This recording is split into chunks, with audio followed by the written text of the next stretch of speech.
Tem que ser os primeiros a chegar. Ó o Júnior aí, ó. Agora sim? Agora sim, agora eu tô te vendo, agora tá Ufa. tranquilo. Valeu. Tá de boa pra você? Não, tá bom, agora tá ótimo. Eu vou fixar o tema aqui, Tá bom. o dilema da autoestima. Ô, Júnior, já vai Oi. falando pra galera aí o espanto, quando você lê o livro aí do Tim Keller, o espanto que ele trouxe pra você, o conteúdo. Fala um pouquinho sobre isso. Cara, eu terminei de ler o livro hoje, porque assim, essa vida nova de pai, tá ligado, né? Aham. Quer dizer, não sei, né? Aí eu terminei de ler o livro hoje. E assim, eu tava escrevendo as coisas aqui, eu fiquei impactado, mano. Impactado mesmo. Vai Uhum. muito numa linha que eu sempre pensei, que é uma linha que eu trouxe pra minha vida. Eu trouxe muito pra minha vida essa linha que Sim, ele segue. Mas foi um aprendizado pra mim, assim, e eu me absurdo. arrepiava lendo o final do livro. É uma coisa assim. Cara, se você puder mostrar o livro para as pessoas, a capa dele aí, eu acho que a galera tem que comprar o livro. Sim, eu tava mostrando aqui, ó. Tim Keller, Ego Transformado. Meu, é absurdo o conteúdo desse livro. Aí, Fantástico. sim. Fenomenal. Hum. E o que acontece, né? Já entrando um pouco na nossa conversa, o que eu acho interessante desse livro é que ele é muito atual, né? Então, assim, autoestima, né? A gente ouve falar muito sobre autoestima, a gente quer saber disso, mas a gente tem muita informação, né? É o que eu digo, o que é ruim não é o excesso de informação, e sim a qualidade da informação. A gente tem que ter bastante informação, mas a gente tem que saber manter o parâmetro ali, fazer a síntese das informações, né? Fazer as comparações e chegar no denominador comum. No entanto, antigamente, né, a autoestima era uma parada que movia a galera, querendo ou não, ao mal, né? Querendo ou não, um mal para a sociedade, né? E hoje em dia é um mal a baixa autoestima. Antigamente, a autoestima elevada era um mal, né? Porque pessoas se apoderavam disso, falavam, ei, eu sou o cara e tal, bababá, e cometiam atrocidades. E hoje, a baixa autoestima, que é o lado ruim dela, digamos assim, né? E o Júnior pode falar muito bem disso. Quando a gente fala de autoestima também, a gente não fala de comportamentos morais que a pessoa deve seguir, né? Porque as pessoas podem ser motivadas a fazer o bem, mas pelo medo. As pessoas podem ser motivadas pelo orgulho, pela sede de poder, enfim, né? Então, assim, um parâmetro da autoestima um pouco é assim também, né, ô Júnior? O contexto do livro faz justamente essa comparação do antes, lá como que era o problema da autoestima, né, das pessoas ser superestimadas, e o Sim, problema de hoje que é essa baixa estima. E ele fala dessa questão não moral e moral também, que hoje se justifica muito alguns comportamentos morais das pessoas com essa resposta que já está na ponta da língua. Então, sim, o marido que bate na esposa, o jovem que se perde na droga, que maltrata pessoas. É uma resposta muito pronta que já dão. Então, sim, antigamente, quando a gente tinha um desvio de comportamento moral, a gente era alertado sobre isso, ele fala no livro, a gente era repreendido sim, sobre isso e era corrigido. sim, E as pessoas mostravam que o meu comportamento era um comportamento ruim e estava fazendo mal. sim, Hoje, quando eu tenho um comportamento ruim ou um comportamento mal, a resposta é que eu preciso trabalhar a minha estima, né, a minha autoestima. Ele sim, fala muito disso. Então, assim, essa variação para justificar comportamentos morais É muito complicado. É uma linha muito diferente do que a sociedade segue Sim. hoje. E querendo ou não, assim, é um dilema, porque a galera acha que o antídoto da baixa estima, né, da autoestima baixa, é a autoestima elevada. Então, assim, eu tô com a autoestima baixa, né? E como eu faço? E agora, o que eu faço? Né? Eu tô com a autoestima baixa, então eu tenho que elevar a minha autoestima, né? Querendo ou não, isso também é algo que o livro ele desconstrói tudo isso, né? Desconstrói. À luz de 1 Coríntios, né, que Paulo escreve, não é verdade?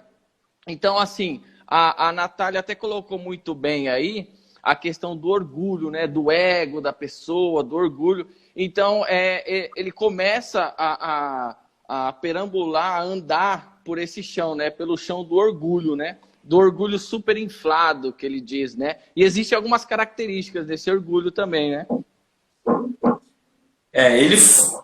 Ele coloca 4 características sobre da posição do ego humano. Então ele fala que o ego o ego é super inflado, ele fala que é vazio. Sim.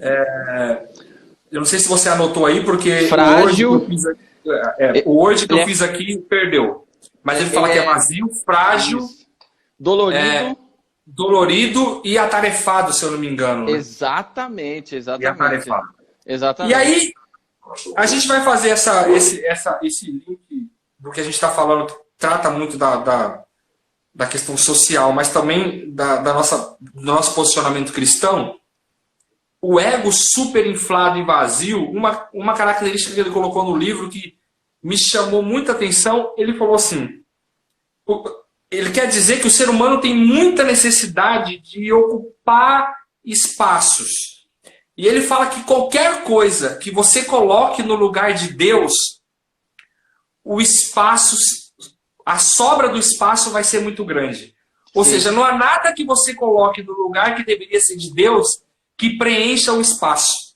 Sim. E a gente tem essa busca toda hora desse ego super inflado. Outra característica que ele fala também é que essa característica do ego vazio, ele fala, o super inflado, ele é inflado, mas ele não tem nada dentro. Sim. Ele é vazio, ele é oco, não tem nada. Então, cara, é uma coisa assim... E eu acho que é por isso também que ele se torna dolorido, né? Que é outra característica que ele dá. Você falou sobre ele ser inflado, né? Sobre ele ser vazio, e ele é dolorido. Eu acho que justamente por isso, né? Esse vácuo que existe dentro do nosso ego, que nós queremos a todo tempo preencher com pequenas recompensas, com algumas coisinhas, com os próprios bens materiais, né? Então ele acaba ficando dolorido.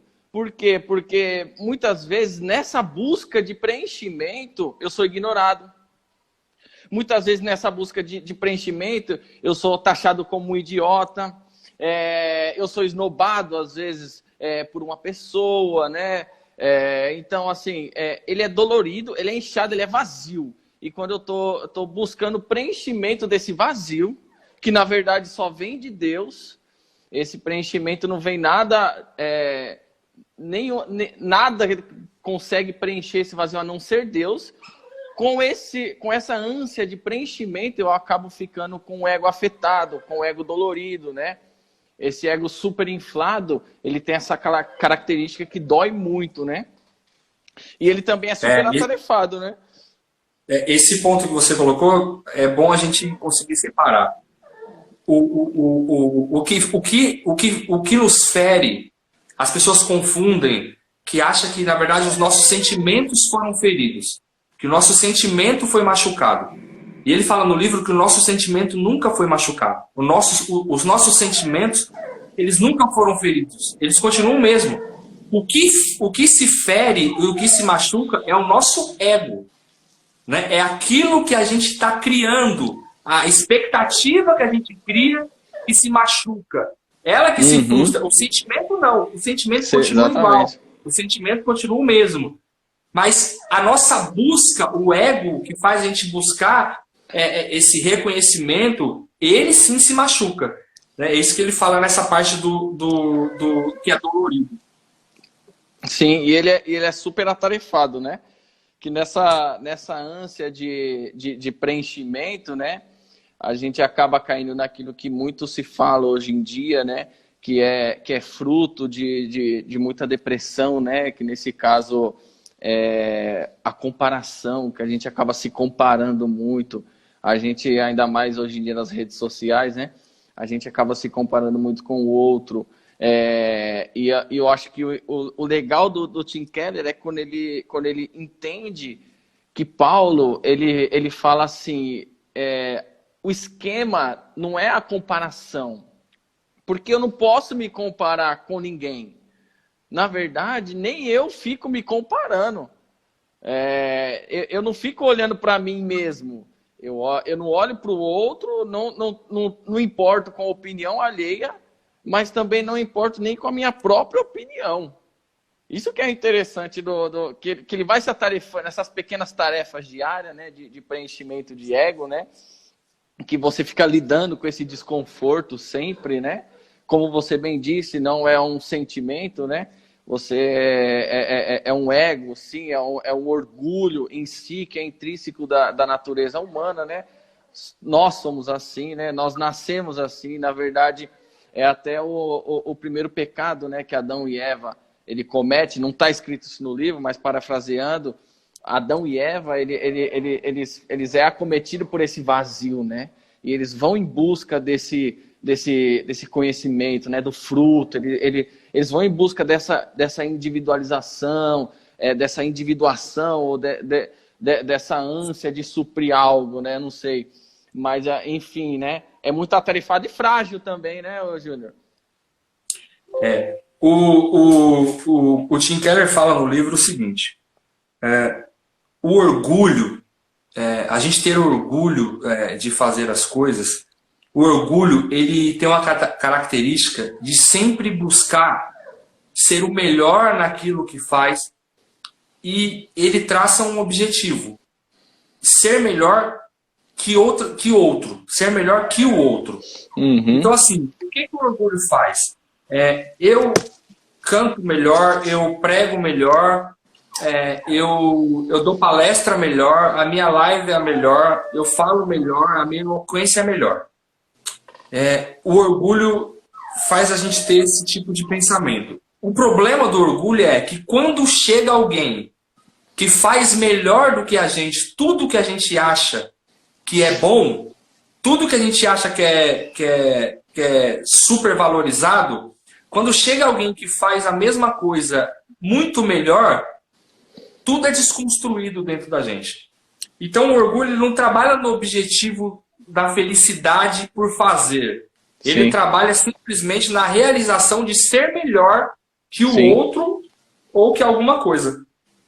Cai nessa comparação, cara, aí, né? Tem essa comparação. Eu tinha feito o meu esboço no Word e eu perdi, então eu estou tentando lembrar, tá? Não, sim, você Mas eu lembro exatamente o que ele fala sobre isso. E aí eu acho que é uma coisa que a gente vive muito. Dentro da igreja a gente vive muito isso. Eu estou na igreja, eu tenho 33, estou na igreja desde do zero. Sim. E eu passei N fases da minha vida, e eu fui lendo o livro hoje, eu fui me identificando muito com isso. Porque eu vivi fases da minha vida de que eu tinha esse sentimento. Eu trabalhava e fazia algo me comparando com pessoas e o meu objetivo era ser melhor que aquelas pessoas. Eu sou muito franco em falar isso. Na época que eu tinha o coral, na na Assembleia de Deus, naqueles anos, o Black Music era estourado no Brasil, né? Tinha um monte de coral, raiz coral, tinha muita gente. Então, assim, todo mundo gostava de coral, todo mundo gostava de Black Music. Sim. E aí tinha aquela história dos melisma, né? Dos caras fazerem os melisma com a voz, não sei o quê. Então a gente montou o coral, cara. E quando eu li o livro, eu me via muito. A gente chegava nos eventos, que tinha as bandas Black Music, era todo mundo tomado do seu orgulho. Todo mundo queria subir no palco ou no altar da igreja. A última preocupação, eu lembro, a última preocupação era louvar o nome do Senhor, a última preocupação era que o nosso louvor ultrapassasse o teto e chegasse ao céu. Então, a gente já, se tinha uma banda tocando antes da gente, os nossos músicos já estavam olhando todo mundo, já estavam falando, os caras fizeram um groove aqui, os caras, essa virada e tal. Então os caras já subiam no púlpito, ou no altar, ou no palco, com sangue no olho do orgulho de que eu tenho que superar aquele cara que foi melhor que eu, entendeu? E aí o que acontece? Quantas vezes a gente desceu do altar ou do palco extremamente frustrado? Frustrado por quê? Porque eu fazia comparações com outras bandas. Então, assim, o groove não ficou legal. A frase que eu ensaiei não saiu legal. E o cara que tá lá embaixo virou uma frase muito louca. Eu não consegui solar a música do jeito que eu queria solar. Eu não fiz o melisma mais top. Cara, que veneno. Quanto tempo eu vivi nesse veneno do orgulho. Dessa comparação. Então, assim, aí o que acontecia? Você saía de uma situação dessa... Aí você ia para casa, investir tempo. Essa questão do atarefado. Você investir tempo pra caramba. Não por uma felicidade, sabe? Com uma raiz de alegria. Eu queria investir muito tempo só para me chegar no próximo evento. Eu falei, o próximo eu vou arregaçar. Vou fazer um monte de melisma. Eu vou... Mano, juro, eu tô contando isso. Eu tô fazendo um link com as minhas experiências. Quanto tempo eu vivi essas coisas dentro da igreja. Dentro da igreja, entendeu? Então, assim... por isso que eu acho que quando eu falei pra você, todo mundo tinha que ler esse livro. Eu acho que os obreiros, todo mundo tinha que ler o livro. Porque é uma coisa assim, ele desperta você para um sentimento que todo mundo devia aprender como é que é. É uma coisa surreal. E essa questão que você falou aí também, né? Dentro da própria igreja, com essa ânsia, com essa comparação, com essa questão de fazer o melhor... Não assim para Deus em si, mas para as pessoas verem e tal, né? Paulo, ele fala lá em 1 Coríntios, né, capítulo 4, que a igreja de Coríntios vivia isso daí também, né? Porque uns falavam assim, eu sou de Paulo, outros falavam, eu sou de Apolo. É Apolo mesmo o nome? É Apolo. Né? Acho que é Apolo. E assim... eles se sentiam no direito de talvez ter um cargo melhor, de talvez ter uma apreciação melhor, simplesmente pelo fato de ser amigo de Paulo, amigo de Apolo. Eles tinham essa pegada do orgulho deles, né? Ser baseado nisso, né? De qual lugar que eles querem chegar, o que estão fazendo e tal, né? E Paulo, ele rebenta todo mundo quando ele diz que o evangelho de Jesus faz essa transformação na pessoa. Quando o evangelho de Jesus entra na pessoa, a pessoa sai desse sistema de comparação e assim, por que eu faço? Por fazer. Eu faço porque eu tenho que fazer, não é porque eu quero ser melhor que alguém, ou porque eu sou amigo de fulano de tal, eu estou aqui, ou por isso, por aquilo outro. Né? O evangelho transforma esse senso, né? Esse senso de valor próprio. Eu acho que é até uma frase bonita, né? Que o evangelho ele transforma esse senso de valor próprio que nós temos. Né? E o apóstolo Paulo tinha essa visão transformadora que o evangelho traz em si, né? Paulo, ele, como eu disse, ele não esperava veredito, ele usa até algumas expressões, né, como tribunal de Deus, e como é que fala?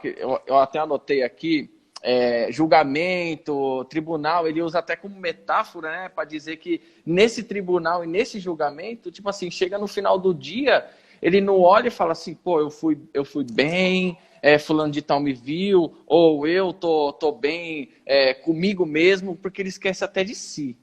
Ele fala assim, eu faço porque eu tenho que fazer, essa é a minha missão, e eu sei que é isso que eu tenho que fazer, né? É linda essa transformação. A gente tem que saber separar aí. O orgulho, ele é diferente de um outro sentimento que é a alegria. O orgulho, ele está relacionado muito à pessoa, a si próprio, individual, ok? As minhas ações individuais, os meus comportamentos e aquilo que eu estou conseguindo transmitir e representar para as pessoas, o que as pessoas estão conseguindo ver. O orgulho está muito ligado a isso, né? Ao meu sentimento pessoal diante daquilo que eu faço. A alegria é diferente. Há uma diferença entre orgulho e alegria. O que eu estou fazendo? Eu faço bem, mas isso me traz qual sentimento? Ele me traz um sentimento de alegria ou me traz um sentimento de orgulho? E é aqui que a gente se pega e que muita gente cai.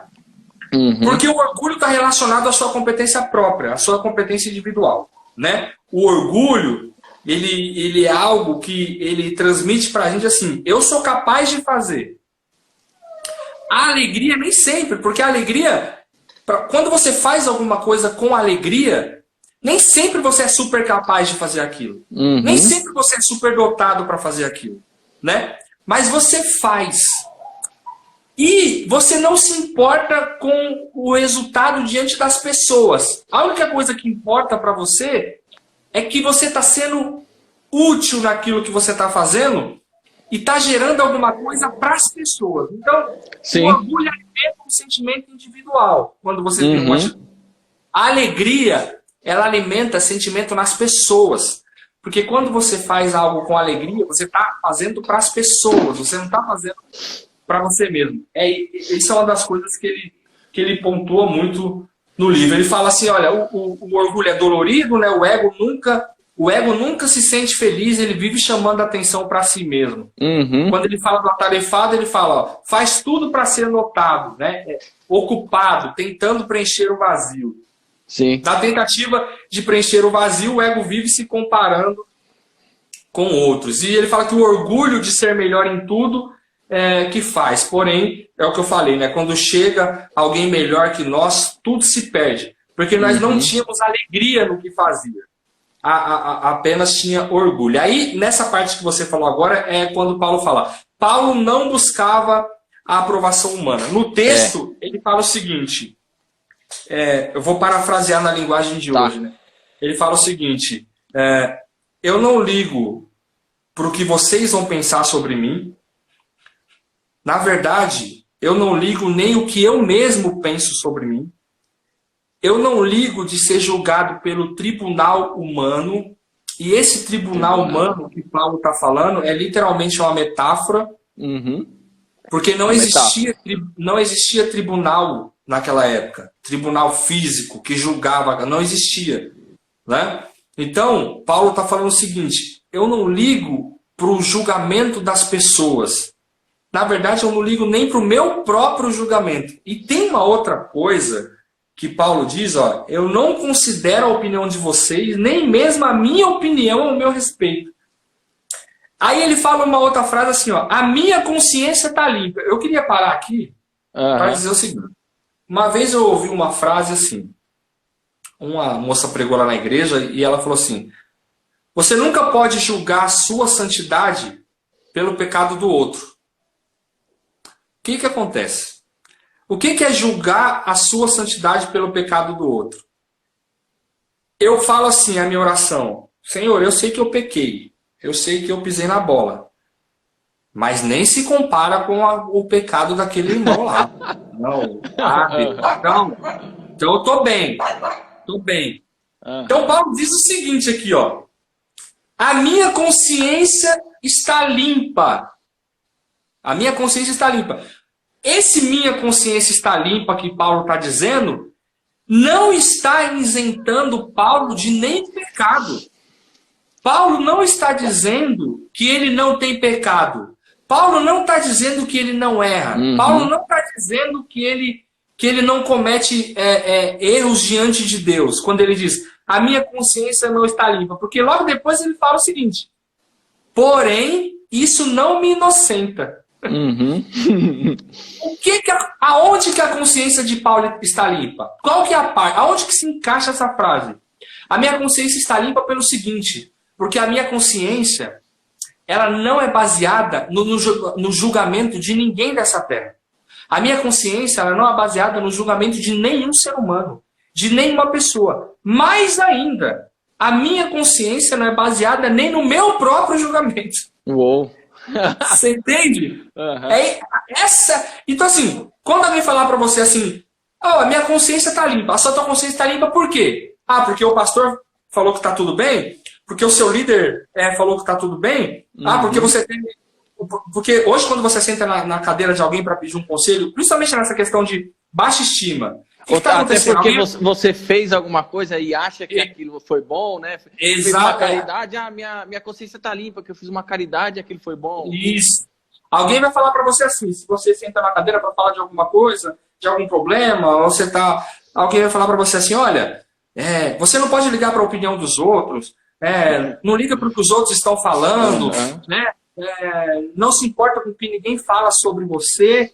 E é o seguinte, seja a melhor versão de si mesmo. Eu escuto muito essa frase, vejo muito essa frase hoje nas redes sociais. É bem diluída essa frase aí. Né? Bem diluído, né? Seja a melhor versão de si mesmo. Uhum. Aí eu vou fazer uma pergunta para você, Raul. Né? Se a gente for viver essa frase, ser a melhor versão de mim mesmo, aonde que eu vou, cara? Me diz. É insano isso, né? Porque você para pensar assim que Paulo ele conseguiu desvincular essa questão de ser a melhor versão de si naquela época, né?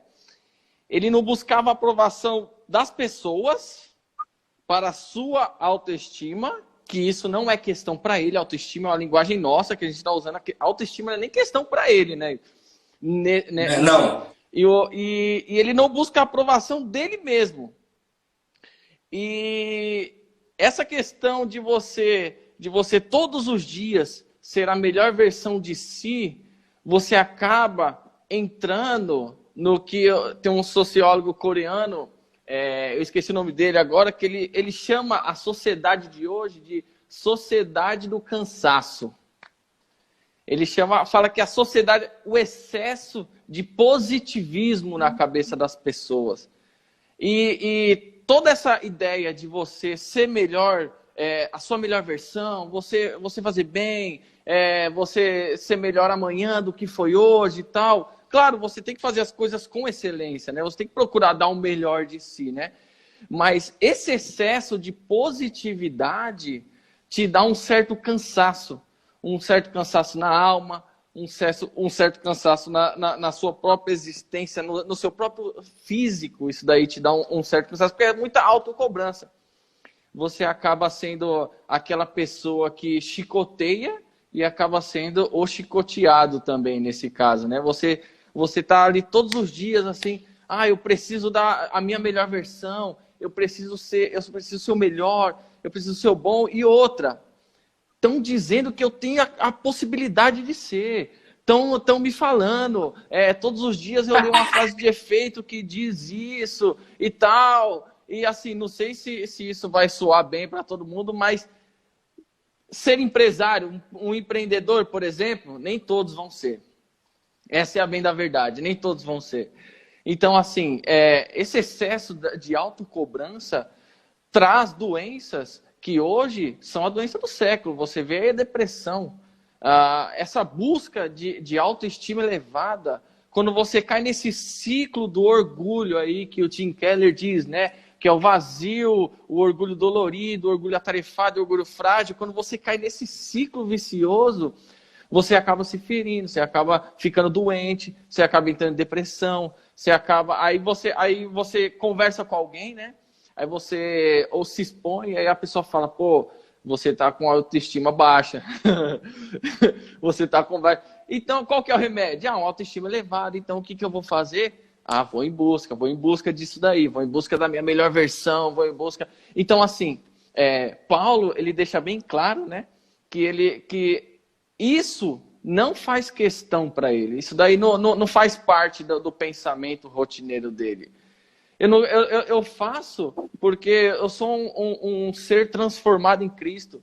Eu sou uma nova criatura, né? Aqui, o pastor César, o pastor Alexandre falando, né? A busca frenética pela felicidade, né? isso daí se torna um ciclo vicioso, isso daí se torna algo louco, porque você busca, e às vezes não consegue apalpar isso, não consegue ver o horizonte disso, e você fica louco, né? Ele fala o seguinte, é o que a gente muito ouve hoje. Eu ouço isso direto, vejo nas redes sociais, vejo nessas palestras de coach. Sim. Vejo em conselhos psicológicos, eu vejo também. Sim. Decida o que você quer ser e seja a sua melhor versão.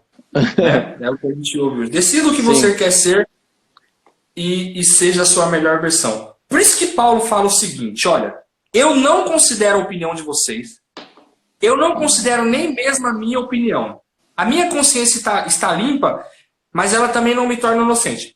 Então presta atenção, se eu posso decidir o que eu quero ser, e eu vou começar uma busca pela minha melhor versão, a partir desse momento, todos os dias eu vou ter que voltar para o tribunal.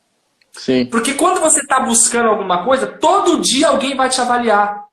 Todo dia alguém vai dizer para você se você chegou no nível que você queria ou não, se você está aprovado ou não. Então, por isso que Paulo combate isso, porque ele fala, se você ficar buscando a sua melhor versão, decidir o que você quer ser e ficar buscando a sua melhor versão, você vai considerar sempre a opinião das pessoas. Você vai considerar, mais do que a opinião das pessoas, a sua própria opinião, porque uma hora você mesmo vai se julgar. Ou seja, todo dia eu estou sentado em um tribunal. Todos os dias, final do dia, acabou meu dia. Né, numa metáfora. Sentei no tribunal. E aí? A minha melhor versão, como é que tá? Aí eu começo a me frustrar. Aí o meu ego, que está inflado, mas está vazio, começa a se machucar. Não o meu sentimento.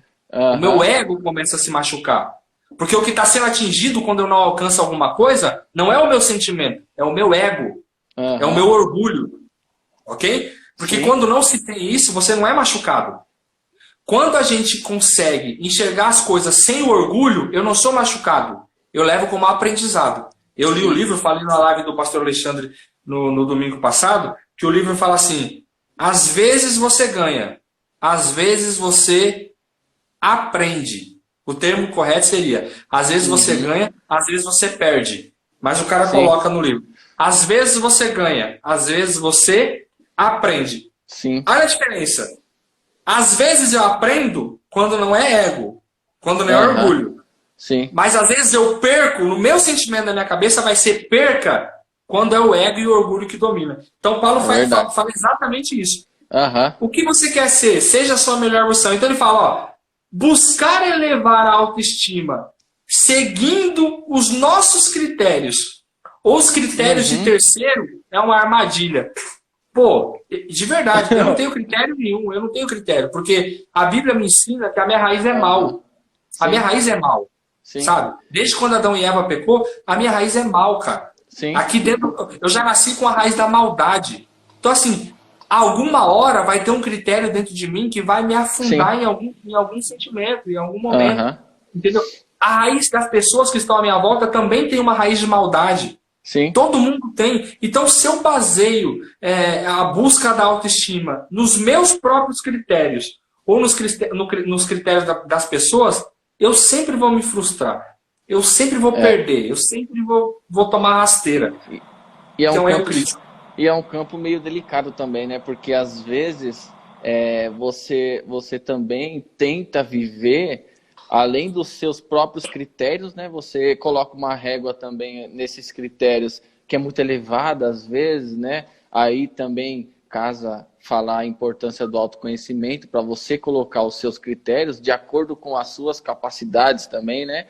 Então você coloca às vezes seus critérios muito elevados e não consegue alcançar, né? Também você tá pelo critério dos outros e eu acho que o campo mais tenso aí é o que mais acontece, que a gente, na maioria das vezes, tenta viver os critérios dos nossos pais também, né? Ele fala no livro sobre esses 3 critérios, né? Os nossos, os critérios dos outros e os critérios dos nossos pais. Às vezes, essa busca desenfreada para algo é um critério não meu, não desejado por mim. Às vezes é um critério imposto pelo meu pai, pela minha família, pelo que eu vejo no meu lar, na minha casa. essa cobrança excessiva por esses critérios também, né? E uma coisa interessante é que, ao contrário do orgulho, não é a humilhação, né? Porque às vezes a gente pensa, tem orgulho, beleza, mas qual que é o contrário do orgulho? É humilhação, né? Porque dá essa impressão, mas não é. E o contrário do orgulho sempre vai ser a humildade. O contrário do orgulho sempre e essa humildade, aonde a gente vê essa humildade? No Evangelho e em Jesus a gente vê essa humildade, né?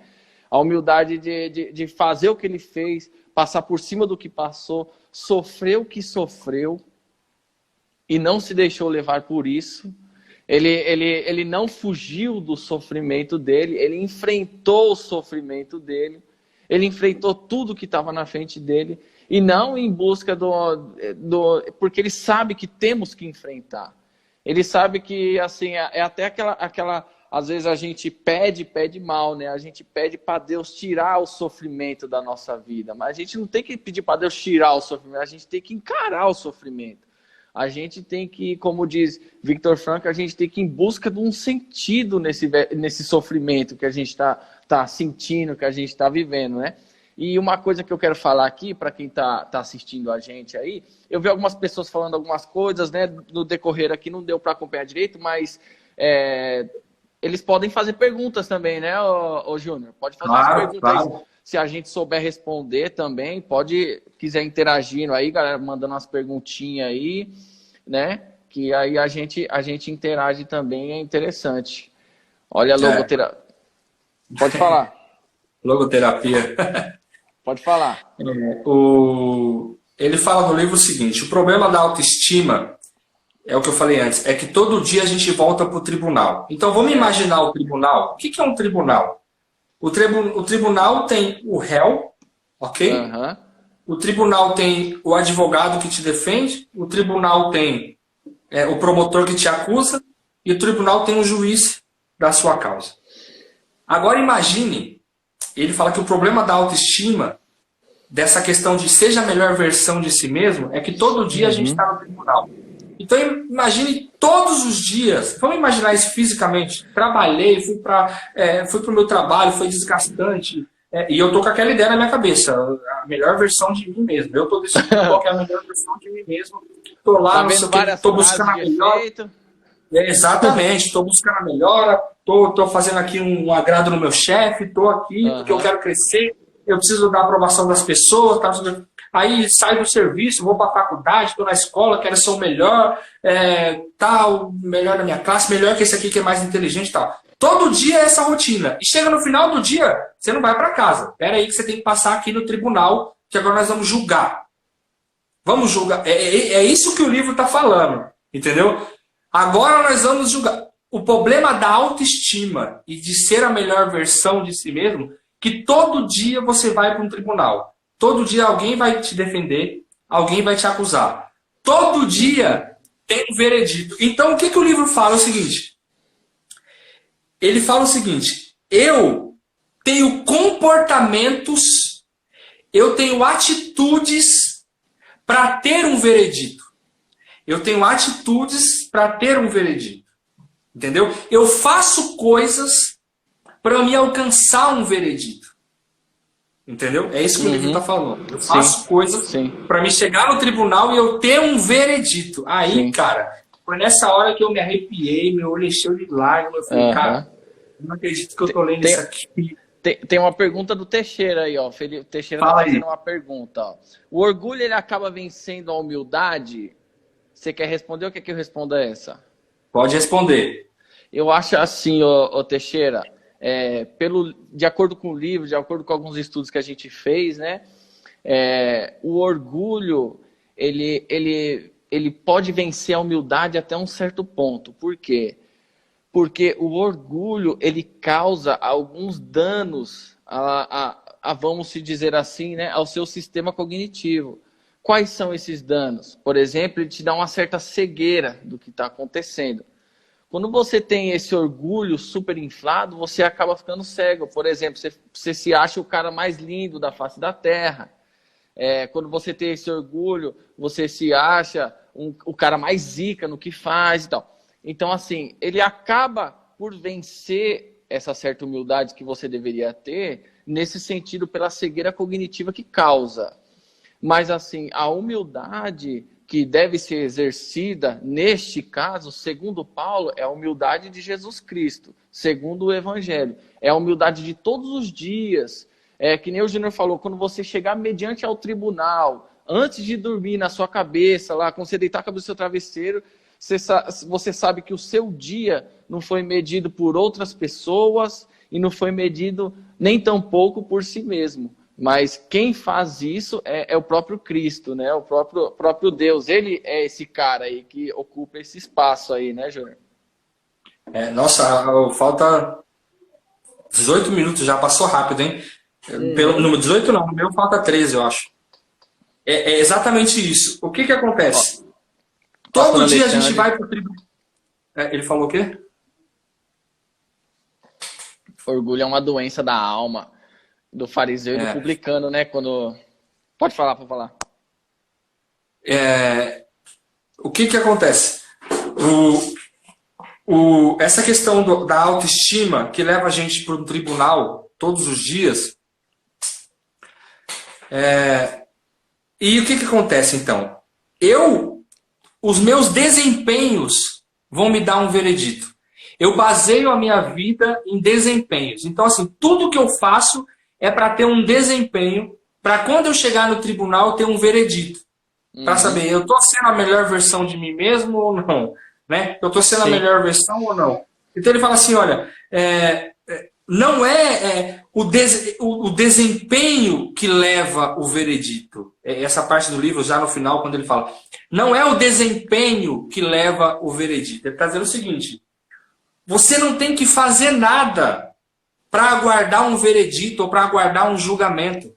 Você não deve basear nenhuma atitude da sua vida aguardando algum julgamento das pessoas ou seu mesmo. Mas ele fala o seguinte, não é o desempenho que leva o veredito, mas é o veredito que leva ao desempenho. Eu vou repetir a frase que ele coloca lá. Repete.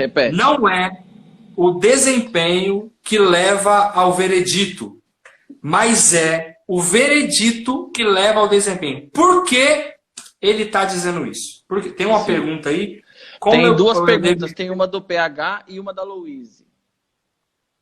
A do PH eu perdi aqui, eu não vi. A do PH está aqui na caixa. Aqui, ó. Eu acho legal, eu gostei da pergunta dele, né? Comente um pouco sobre a questão do fracasso na vida das pessoas, né? Como a gente lida com esse fracasso aí? Da autoestima, né? Da baixa autoestima. Então, a questão eu percebo isso, eu consigo perceber isso em mim, eu me conheço o suficiente para perceber isso em mim, né? E esse enfrentamento, né, do fracasso, né, nunca vai ser a negação dele, né? Eu vejo dessa forma, Júnior, que eu não sou tão experiente assim, mas eu vejo que o enfrentamento nunca vai ser a negação. Porque quando você nega isso, eu acho que se torna até uma certa vaidade da pessoa, negar esse certo sofrimento, negar esse fracasso. E é o enfrentamento. A questão a autoestima, para Paulo, ela não existe. Para Paulo, ela não vai existir autoestima baixa e autoestima elevada. Todo dia ele se põe mediante ao julgamento, todo dia ele dá o veredito e vê que é Cristo na vida dele e não importa o que aconteça, né? Eu queria ver essa pergunta aqui da Louise também.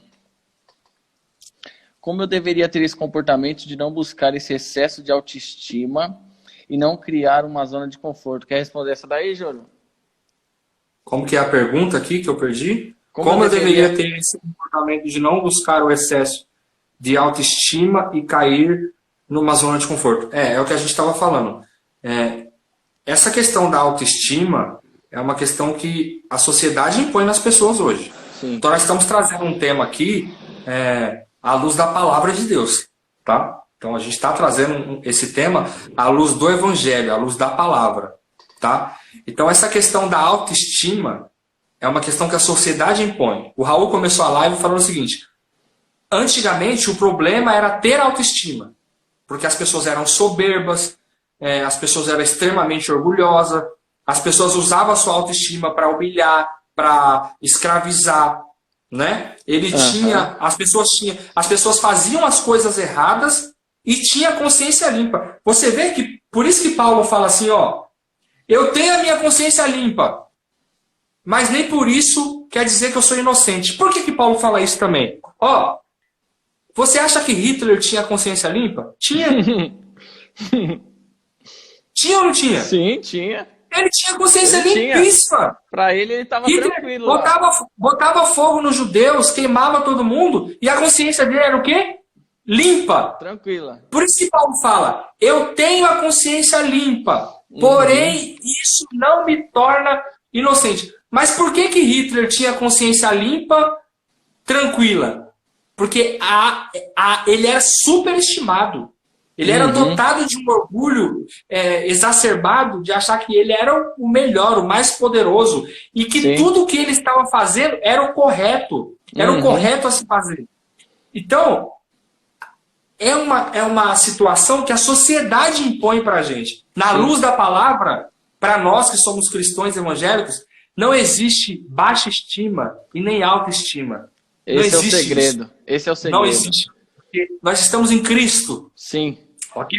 O meu orgulho é Cristo. E outra pergunta aqui, né?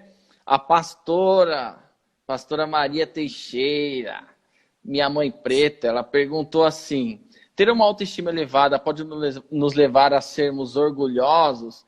Então, o orgulho, como a gente falou aqui, ele é a raiz dessa autoestima aí, né? Imposta pela sociedade.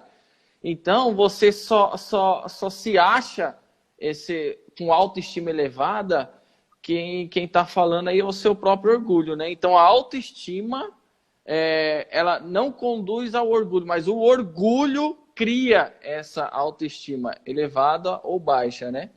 E o pastor Alexandre também fez uma pergunta aqui, legal, Júnior, qual a importância da igreja na autoestima dos fiéis, né? Eu acho legal você responder essa daí, porque você lida muito com jovens aí também, né? É uma questão interessante.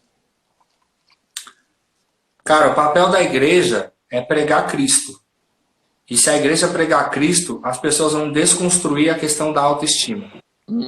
Eu acho que esse deveria ser o papel da igreja. A igreja não deve incentivar ninguém nesse sentido.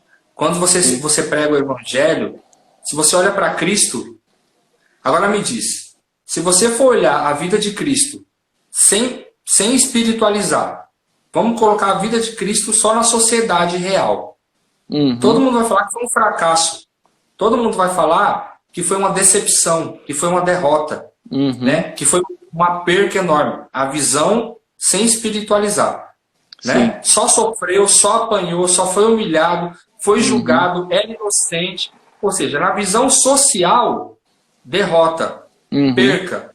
E na visão espiritual, a maior vitória da humanidade. Entendeu o sentido ou não? Então, assim, o papel da igreja é pregar Cristo. O papel da igreja é falar de Cristo. Por que a história de Cristo é a maior vitória da humanidade? Porque Cristo, tudo que ele fez, não era para ele.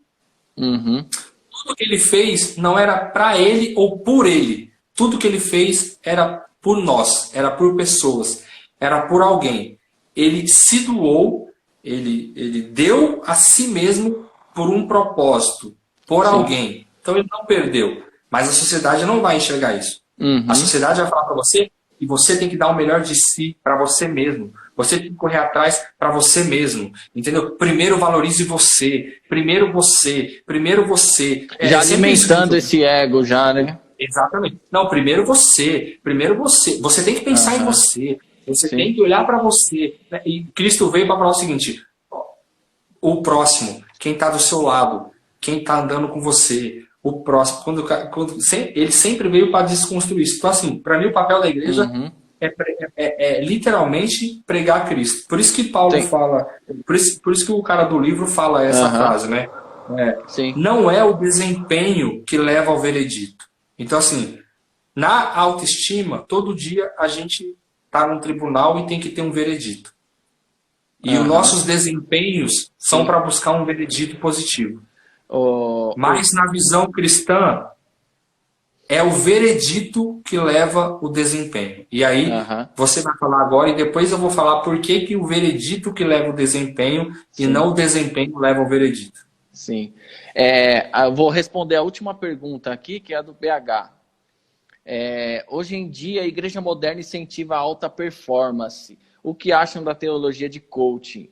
Eu acho assim, ó, BH, Jesus nunca incentivou a alta performance, né? Esse negócio da gente pintar a igreja de preto, esse negócio desse excesso de estímulo, dessa motivação, essas coisas, tudo, é o homem que criou isso daí. Jesus não criou nada disso, nada disso. Então, assim, o que eu acho, segundo Jesus, segundo o Evangelho, nada a ver. O que tem a ver é o que o livro diz, né? O segredo do Evangelho não é pensar em mim mesmo como se eu fosse mais, nem pensar em mim mesmo como se eu fosse menos. É pensar menos em mim mesmo. Olha só que interessante. Eu não penso em mim como se eu tivesse que fazer mais, como se eu tivesse que fazer menos. Eu penso menos em mim, eu penso mais no outro. Vai acabar o tempo. Voltei.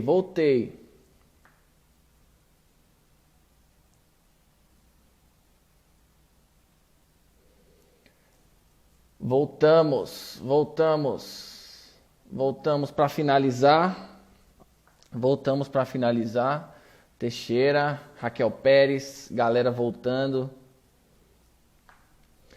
E aí, dona Josi, Tiaguinho, pastora Maria, bora, vamos finalizar. Tá respondido a pergunta ou BH?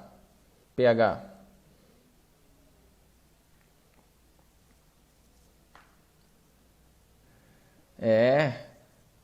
Bora, Júnior, bora. Bora que tá gostoso. Então é isso, né? Voltei. Então, eu estava finalizando, né, a questão do coaching, né? Até porque se você for pegar desde da criação do coaching, né, é mais para questão de trabalho, de carreira, né? Tem essa questão do autoconhecimento, do desenvolvimento como pessoa, tal, mas eu vejo mais voltado para a questão de carreira, né? Não para a questão do evangelho em si, né?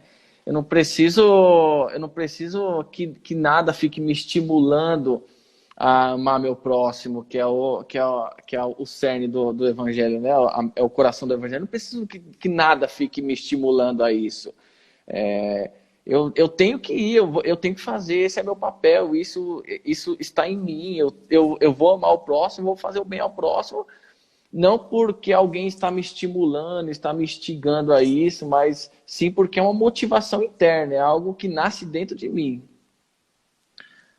Eu tenho uma certa restrição com algumas coisas relacionadas a essa cultura, tá? Uhum. Porque quando eu olho para a Bíblia e Paulo, muito mais ainda, cara, essa questão do coaching, tem coisas boas, tem coisas que dá para você absorver, mas é uma cultura que ela fala muito de você sempre ganhar, É, entendeu? É uma cultura que fala muito de você sempre vencer. Você vai chegar lá. Então ela te mostra caminhos para você chegar. Ah, você sim, tem que ter bons relacionamentos, bons contatos, cultive bons relacionamentos. Ou seja, tudo que eu vou fazendo na minha vida é com o objetivo de alimentar aquilo que eu mesmo criei. E isso é orgulho. E isso é ego. sim, E a Bíblia, cara, a Bíblia não mostra isso. Nem todo mundo vai ser rico, nem todo mundo vai ter uma casa boa, nem todo mundo vai ter carro, nem todo mundo vai ter nem bicicleta, uhum, nem todo mundo vai ganhar nem 2 salários mínimos. A Bíblia não ensina isso, sabe?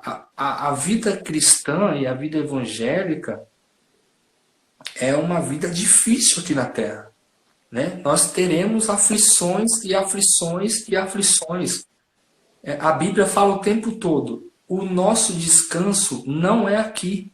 Nós não teremos um minuto sequer de descanso nessa terra. Então, assim, se a Bíblia me fala que eu não vou ter descanso aqui, como é que eu estou gastando tempos e tempos da minha vida buscando algo que nunca vai ser completo aqui? Nunca, porque você pode até ser rico, milionário, ganhar milhões. Você pode ter certeza que vai acontecer coisas, você vai ter problema. Porque a Bíblia fala que o descanso não é aqui. O único lugar que você vai descansar é quando Jesus voltar.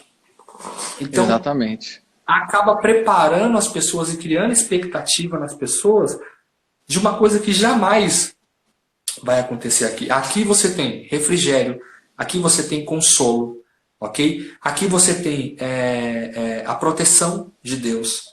Você tem tudo isso. Aqui você tem o cuidado de Deus.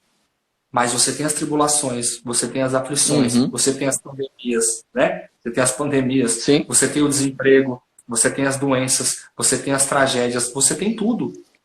Então, assim, tudo isso está dentro da nossa convivência. Nós vamos passar por isso. Então, eu fico um pouco, eu tenho um pouco de restrição com isso, porque eu acho que... até um veredito do próprio Deus, quando Adão e Eva, né, ele come do fruto, aí fala para a mulher que ela terá dores no parto, né, ele vai comer do suor, tal, né, vai ter que trabalhar, vai ter que suar a tanga. Então, assim, já dali em diante já foi falado, é o seguinte, é sofrimento, é aflição, e quanto mais dentro do tema a gente busca essa autoestima, mais a gente se compara, mais a gente se machuca e mais a gente vê, ou, né, na pior das hipóteses, a gente não vê que é uma luta em vão, né? Que é uma corrida, você está correndo em cima de uma esteira, você não sai do mesmo lugar, né? Exatamente. O pastor Alexandre ele fez uma observação aqui, ó. Será que tudo que fazemos é para a glória de Deus? Com certeza não. Não, claro que não. A ideia é essa, né? Mas assim, que nem como a gente falou aqui, né? O orgulho, ele é da nossa natureza, né? Ele faz parte do homem caído. Então, assim, né? A questão é, para Paulo, em 1 Coríntios, existe autoestima oriundo do orgulho? Alta e autoestima baixa? Não é questão para ele. Ele simplesmente exerce a função que tem que exercer. Essa é o grande segredo e a grande chave aí, né, Júnior? É o seguinte, para Paulo, a questão da autoestima alta ou baixa faz o nosso desempenho ser baseado no veredito que eu ainda vou ter. Então, tudo que eu faço, todo o meu desempenho é para alcançar um veredito. Ok? No meu julgamento que eu vou ter todo dia. Porém, é o seguinte, não é o desempenho que leva ao veredito. Na luz da palavra mas é o veredito que leva ao desempenho. Por quê? Romanos 8 diz o seguinte, portanto, agora, nenhuma condenação há para os que estão em Cristo Jesus, que não andam segundo a carne, mas segundo o Espírito. Porque a lei do Espírito de vida em Cristo Jesus me livrou da lei do pecado e da morte. Portanto, agora, nenhuma condenação há para aqueles que estão em Cristo. Então, preste atenção. A questão da autoestima, do orgulho, da baixa estima ou da autoestima, do ego, ele faz você buscar desempenhos para que todo dia, quando você ter que voltar ao tribunal, você ter um veredito positivo. Mas faz você correr riscos. Faz você ter medo, porque você pode ter medo de ser condenado e não ser aprovado. Na luz da palavra, o que a palavra está dizendo para nós é o seguinte: quebre o tribunal, destrua o tribunal, pega a marreta e quebra tudo. Manda o juiz embora, dispensa o advogado, manda o promotor embora. todo mundo sai, levante-se, o tribunal não existe mais para a gente. Por quê? Sim. Porque eu já fui julgado e o meu veredito já está dado. E qual que é o meu veredito? Portanto, agora, nenhuma condenação há para aqueles que estão em Cristo Jesus. Então, preste atenção, eu não vou mais ter desempenhos para alcançar o veredito. Não, mas agora o veredito que vai gerar o meu desempenho. Agora eu já sei que eu já fui sentenciado. Sentenciado a quê?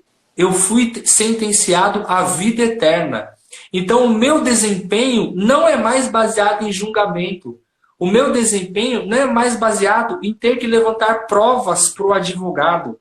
O meu desempenho não é mais baseado em ter que levantar testemunhas das minhas atitudes para provar ao promotor de justiça que o meu desempenho é bom. Nada disso. Eu não me preocupo com o advogado, com o promotor, com o juiz. O meu desempenho simplesmente é baseado no quê? Gratidão. Eu fui julgado, fui absolvido e alguém me disse: nenhuma condenação há para aqueles que estão em Cristo. Então preste atenção, tudo que eu faço a partir de agora, Raul, todas as minhas atitudes, todos os meus desempenhos, nada mais é para provar nada para ninguém, para as pessoas ou para mim mesmo. Ou seja, se é bom, não me vanglorio. Se é ruim, não tenho autocondenação. Porque eu me arrependo, peço perdão e sei que Cristo vai me alcançar. Entende a diferença? A autoestima leva você a ser julgado todo dia. Cristo leva você a ser perdoado todos os dias e entender que você não precisa ter atitudes ou desempenho baseado no que as pessoas vão pensar. Cara, isso é muito lindo. E é isso que me arrepiou quando eu estava lendo no final do livro. Como o veredito já foi anunciado, eu não preciso mais fazer as coisas para melhorar meu currículo. A autoestima, ela leva a gente sempre ter atitudes para colocar no currículo. Olha, eu fiz isso, coloca aí no meu currículo que vai melhorar. Olha, eu sou amigo do apóstolo. Eu sou amigo do apóstolo, eu almoço na casa do apóstolo, coloca aí no meu currículo que vai melhorar. Olha, eu fui super promovido na empresa, coloca aí no meu currículo que vai melhorar. Presta atenção, a graça, o perdão e Cristo, ele faz você ter atitudes não mais pensando no que você vai ter que colocar no seu currículo. Eu faço por amor, eu faço por gratidão, eu faço por pessoas, entendeu? Amém. Então, naquela pergunta do pastor Alexandre, tudo que nós fazemos é para honrar o reino de Deus? Não. Sabe por quê? As pessoas, a maioria das pessoas, elas querem fazer para outras pessoas verem. E nem tudo que a gente faz para o reino de Deus vai ser visto por homens. Porque, de verdade, as maiores coisas feitas para o reino de Deus são aquelas que são ocultas. Aquelas que ninguém vê. Entende? Então não você a maior oferta que você deu e todo mundo viu a maior oferta que você deu. Não é o carro que você deu para comprar o terreno da igreja. Não. O carro que você deu para comprar o terreno da igreja é tão importante quanto a irmã que não tem nem casa para morar. Mas todo dia ela gasta horas e horas orando para que a igreja compre aquele terreno. Ninguém está vendo. Mas tem o mesmo peso. Sim. Você entende isso? Entendo. É isso. E até porque nesse tribunal, né, a gente vai estar sozinho, né? Essas pessoas para que a gente quis mostrar algo, elas não vão estar no tribunal lá com a gente, né? A gente vai estar sozinho lá, é nós e Deus do tribunal. E aí, né? Como é que ficou? Você fez para as pessoas, você fez para se aparecer para as pessoas, né? E assim, Júnior, vamos caminhar para o final aí. Vamos. Já tem 1 hora e pouquinho já de live, né? E dá aí suas considerações finais aí, para a gente já encerrar. Cara, eu aconselho muito as pessoas comprarem o livro. Mostra aí o livro de novo, Raul. Agora. Vira ele, porque na tela fica ao contrário, eu acho. Como assim? Virar como? É assim mesmo, assim, vira para baixo. Isso. Apesar que ficou ao contrário de novo, né? Ego Qual que é o título? Transformado. Ego Transformado. Qual que é o Tim nome do Keller. cara? Tim Tim Keller. Keller. Ego Transformado do Tim Keller. Raul lembra da carreta de madeira e as pedras na caixinha de fósforo. Você lembra disso aí, Raul? Da carreta de madeira e as E a- pedras da caixinha de fósforo. Não, eu fui na casa do pastor Alexandre, a gente ficou umas 4 horas conversando. Eu não vou lembrar disso daí. Depois você faz uma live com ele para ele te contar isso aí. Ah, demorou. Não, a gente tá para combinar uma semana que vem. Semana que vem a gente Beleza. tá para fazer uma aí top também. Maravilha. Então, assim, para me encerrar, cara, comprem o livro. O livro tem 40 páginas, é pequeno. Eu li o livro em meia hora, 40 minutos eu li o livro. 40 páginas. 40 páginas. E uma das coisas mais espetaculares, comprem o livro. É uma coisa transformadora para o coração. Transformadora. E as pessoas que estão assistindo aí, que são líderes, que trabalham na igreja, leiam o livro, palestrem do livro para os seus liderados, cara. Sim. Sabe? É uma coisa fantástica. Aqui só foi uma pincelada, né, querendo ou não. Só foi uma pincelada, E a gente é meio leigo, né? Cara, Sim. eu não sou É tão louco. culto, então eu vou escrevendo aqui as coisas, eu vou Eu tentando fiz um fazer monte de bonito. anotação aqui também, acaba às vezes nem falando que tá anotado. Então, cara, comprem o livro, façam isso. Amém. Né? Saiam dessa ilusão que a sociedade impõe. Autoestima, baixa estima. Você está em Cristo. Você não precisa de aprovação de ninguém. Ok? Porque no tribunal você já foi julgado. Cristo já veio. E ele pagou o preço por nós. A única coisa que nós temos que fazer agora é basear as nossas atitudes e os nossos desempenhos em gratidão. Gratidão. Por que eu estou fazendo? Porque eu sou grato. E quando eu faço porque eu sou grato, eu não estou esperando nada em troca.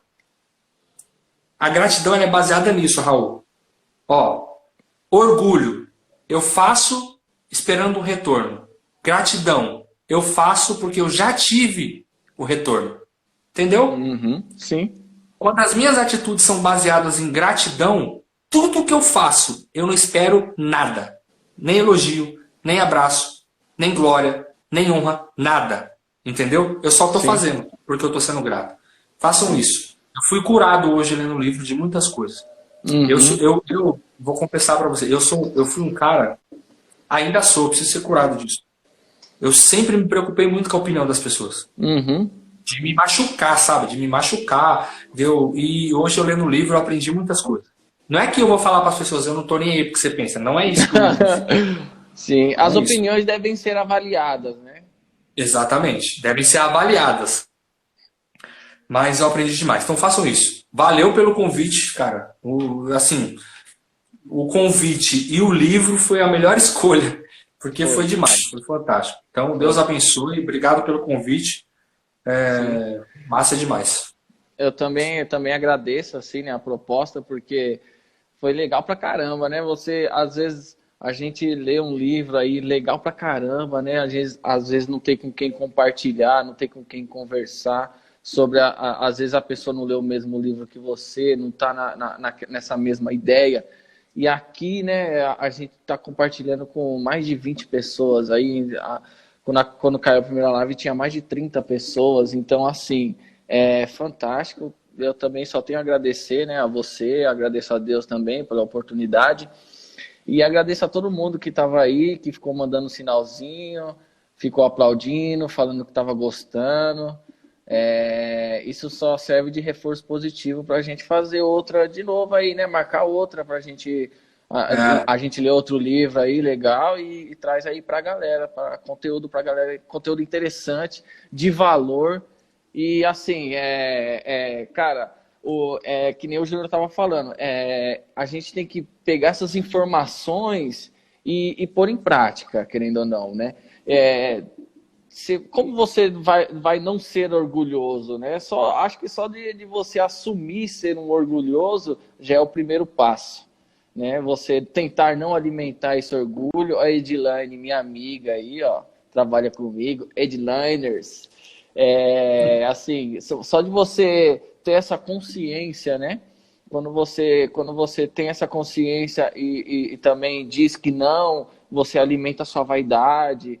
Então, assim, é um jogo que você tem que jogar todos os dias, você vai para esse tribunal todos os dias, você tem que exercer isso a todo momento, você tem que pensar nisso, você tem que viver e respirar isso, né? Que é o que o apóstolo Paulo fazia. Por isso, não é à toa que o apóstolo Paulo escreveu a metade da Bíblia já, né?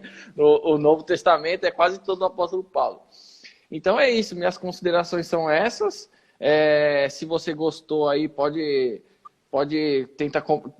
Eu deixei lá no meus stories, né, a primeira parte. Se quiser ver de novo, assistir, compartilhar com alguém, sei lá, vou tentar gravar a tela, vou tentar jogar Não, no eu vou salvar. IGTV. Eu vou salvar. Eu vou salvar, eu tenho um aplicativo que eu consigo salvar Tá. as duas lives e depois eu vou subir no meu canal no YouTube.